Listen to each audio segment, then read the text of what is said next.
आता महाराष्ट्र देशा हा विशेष कार्यक्रम पाहूया माझे सहकारी गिरीश निकम यांच्यासह।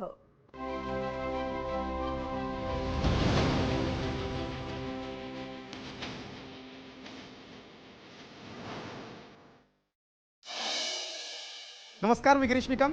महाराष्ट्र देशा या विशेष कार्यक्रमात आपल्या सर्वांचं स्वागत। या आठवड्यात राज्य सरकारने घेतलेल्या महत्त्वाच्या निर्णयांचा आढावा आपण घेणार आहोत। राज्यात लवकरच 70,000हून अधिक पदांची भरती प्रक्रिया राबवली जाणार आहे। यात एमपीएससी मार्फत 50,000 तर इतर विभागातील 20,000 जागा भरल्या जातील।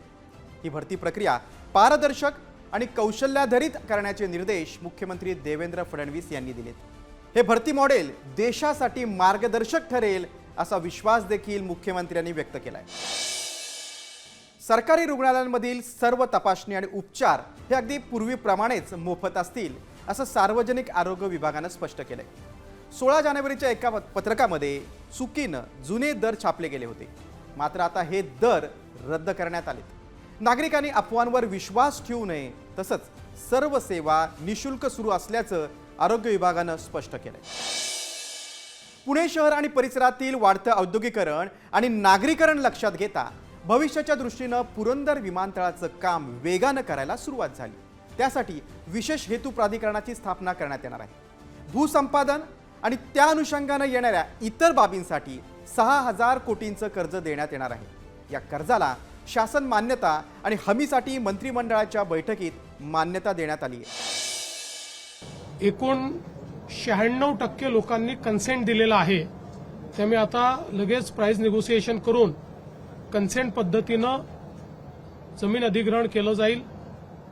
ज्यांची कन्सेंट आली नाही त्यांचे काही कायदेशीर अडचणी दिसत आहेत, त्या देखील आम्ही दूर करू आणि साधारणपणे 1 जूनपर्यंत हे भूमी अधिग्रहण करावं असा आमचा प्रयत्न आहे। क्रीडा विकासाला चालना देण्याच्या उद्देशाने कोल्हापूर जिल्ह्यातील आंतरराष्ट्रीय दर्जाच्या क्रिकेट स्टेडियमसाठी करवीर तालुक्यातील मौजे विकासवाडीत 12 हेक्टर 76 शासकीय जमीन उपलब्ध करून देण्यात येणार आहे। तसंच बारामती जिल्हा क्रीडा संकुलांतर्गत मौजे कटफळ येथील क्रीडा सुविधांसाठी 75 कोटी 13 लाख रुपयांच्या अंदाजपत्रकाला मान्यता देण्यात आली आहे। यातून 80,000 चौरस मीटरवर पॅव्हिलियन, जलतरण तलाव, skating ring, archery range, basketball मैदान अशा सुविधा उभारण्यात येणार आहेत।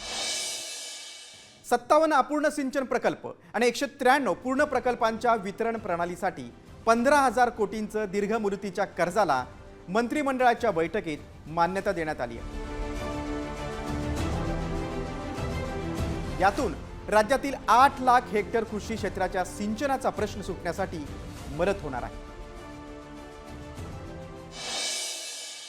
राज्यात माझं गाव आरोग्य संपन्न गाव अभियान राबवण्यात येणार आहे। या अंतर्गत गाव पातळीवर आरोग्य सुधारणा घडून आणण्यावर भर दिला जाईल। ग्रामपंचायत ते जिल्हा परिषद स्तरापर्यंत उत्कृष्ट कार्य करणाऱ्यांना पुरस्कार देण्यात येतील।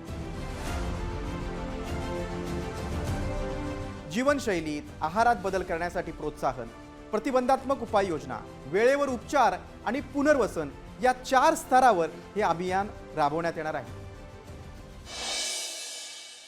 पुणे जिल्हा नियोजन समितीच्या बैठकीत जिल्ह्यातील विविध विकास कामांचा सविस्तर आढावा घेण्यात आला।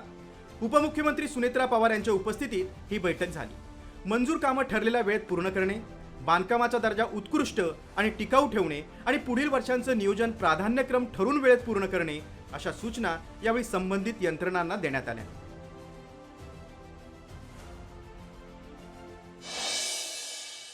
मुंबईला जागतिक दर्जाचं शहर बनवण्यासाठी व्यापक ॲक्शन प्लॅन निश्चित करण्यात आला आहे। शहरातील एसआरए प्रकल्प प्राधान्याने पूर्ण करण्यात येणार असून धोकादायक इमारती आणि क्लस्टर पुनर्विकासालाही गती देण्यात येणार आहे। मुंबई शहर जिल्हा नियोजन समितीच्या बैठकीत उपमुख्यमंत्री एकनाथ शिंदे यांनी या संदर्भात सूचना केल्या। याशिवाय डांबरी रस्त्यांची दुरुस्ती, नालेसफाई, पाणी साचणाऱ्या ठिकाणी यंत्रणा कार्यान्वित ठेवण्याबाबत सर्व यंत्रणांना निर्देश देण्यात आलेत। मुंबई शहर अतिक्रमण मुक्त, सुरक्षित आणि सर्व सुविधा असलेलं वर्ल्ड क्लास शहर बनवण्यासाठी राज्य सरकार पूर्णपणे प्रयत्नशील असेल अशी ग्वाही उपमुख्यमंत्री एकनाथ शिंदेंनी यावेळी दिली। महाराष्ट्र देशामध्ये पुन्हा भेटूयात, तोपर्यंत नमस्कार।